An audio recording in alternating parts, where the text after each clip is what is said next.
the surface of the land, roots trap water from the flowing mud, extracting precious nutrients and minerals. These elements, when combined with sunlight, create the diverse living systems of our planet.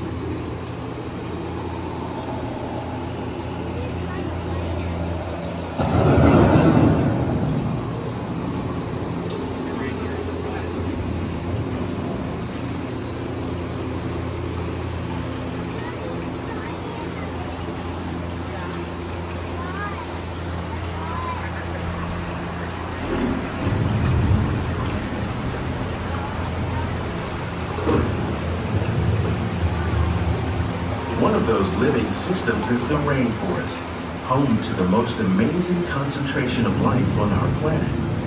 These dense and beautiful forests cover only a tiny portion of the Earth's surface, but they contain more than half of its plant and animal species. Rainforests are also extremely rich and productive living systems, providing us with oxygen, food, medicines, and other elements essential to our lives.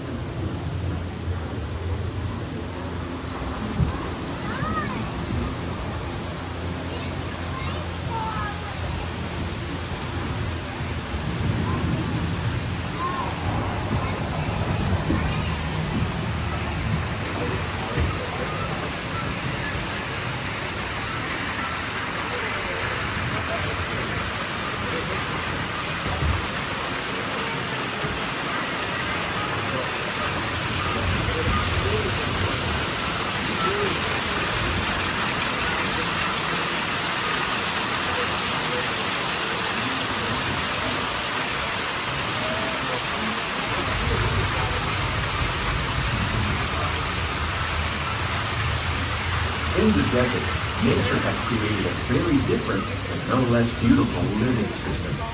And while this arid landscape may seem lifeless, it is very much alive. The plants and animals that have learned to survive in these harsh conditions make use of what little water they can find and avoid the scorching rays of the relentless sun.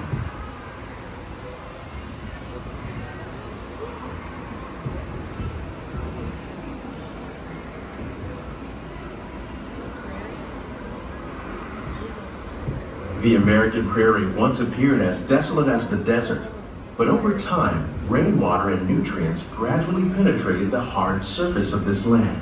Even the hooves of the mighty buffalo helped create the rich soil that would one day become home to the American farm.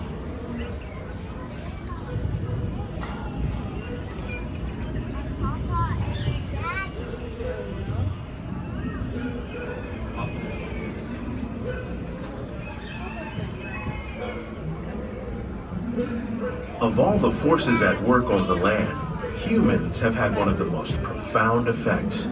The need to produce food for a growing world led to the enormous use and sometimes overuse of the land. In our search for more efficient ways to grow food, we often fail to realize the impact of our methods.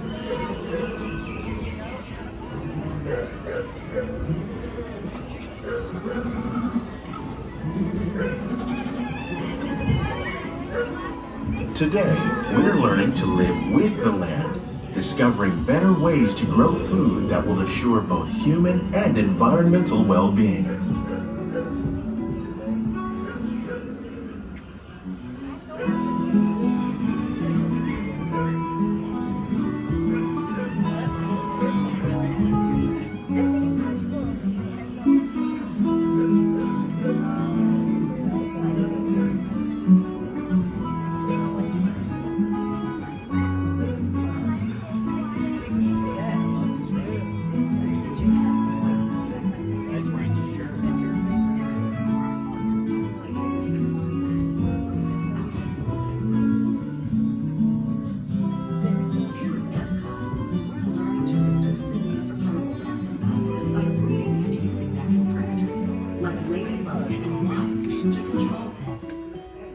In the farmlands across America, we're learning that by plowing under vegetation containing natural fertilizers, we can enrich the soil without the use of chemicals.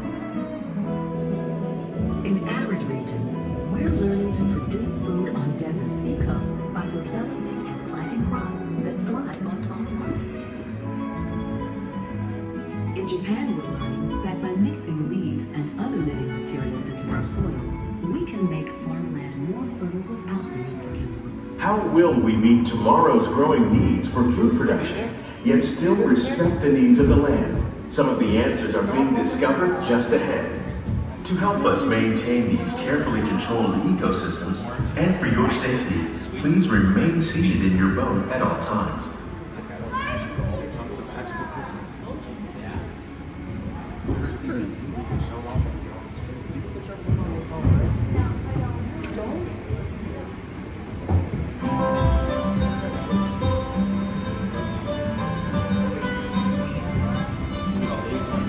Welcome to our Glimmering greenhouses, where scientists from Epcot and the U.S. Department of Agriculture illuminate the wondrous gifts we receive from the land. Join us as we bring in the most bountiful time of the year.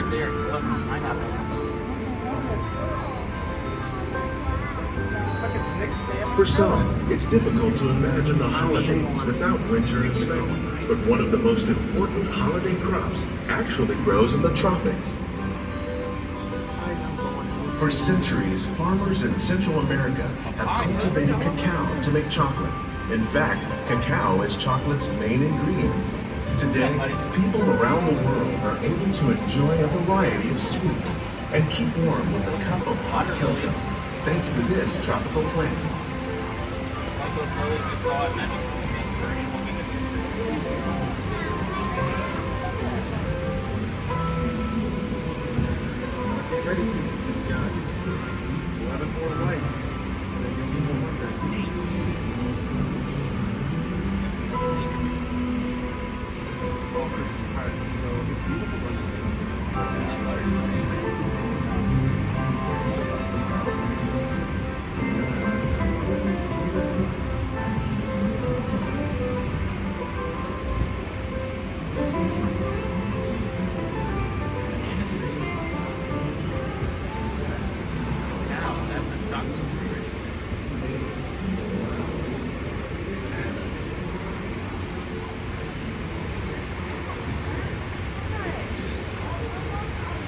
When you think of holidays, you might not think of fish, but seafood is an essential part of many festive meals. In parts of southern Italy, family and friends gather once a year to celebrate La Vigilia with a 7-course seafood dinner. Tilapia, bass, and shrimp, like the ones raised here using our sustainable water systems, make up just some of the dishes served during this grand meal. Today, in the United States, the tradition is known as the Feast of the Seven Fishes.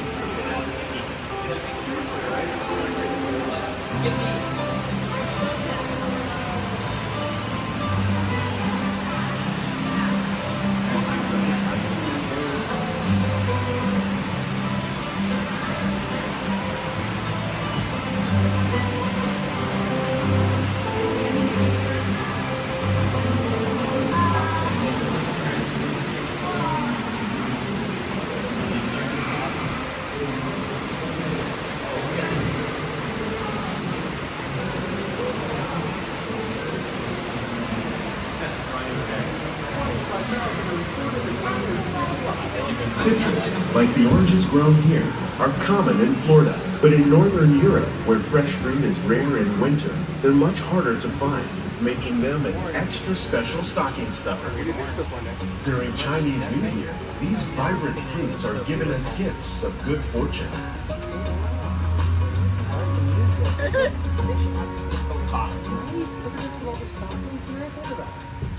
This is the first time Magical News Live has seen this. Christmas over. If I've seen it before, it's the first time I can remember it. Right.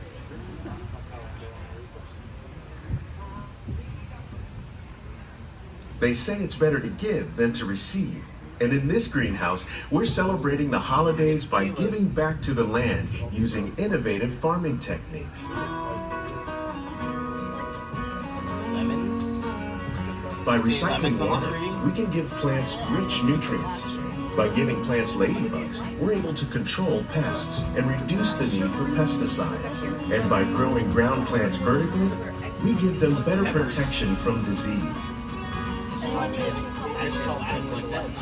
Living with the lights. cucumber? Yeah, I'm gonna grab a cucumber. Oh, They're not ready. I'll grab the little stem. right there, see? They're hanging off.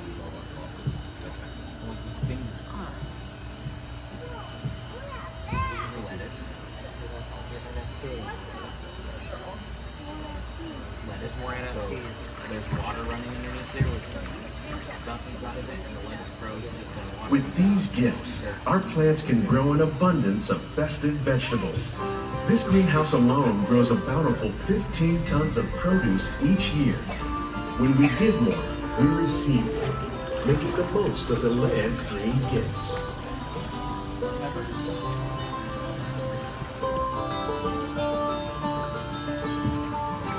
All the tomatoes. Strawberries, there you go.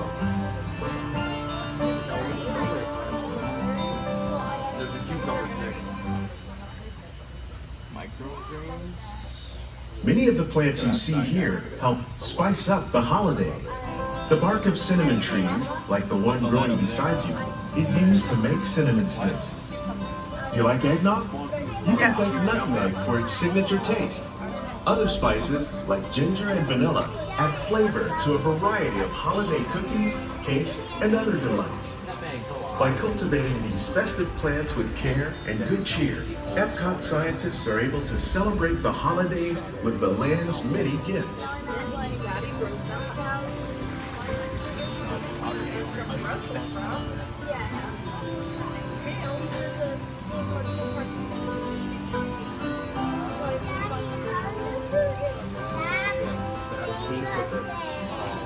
They all have their own stockings. I love it.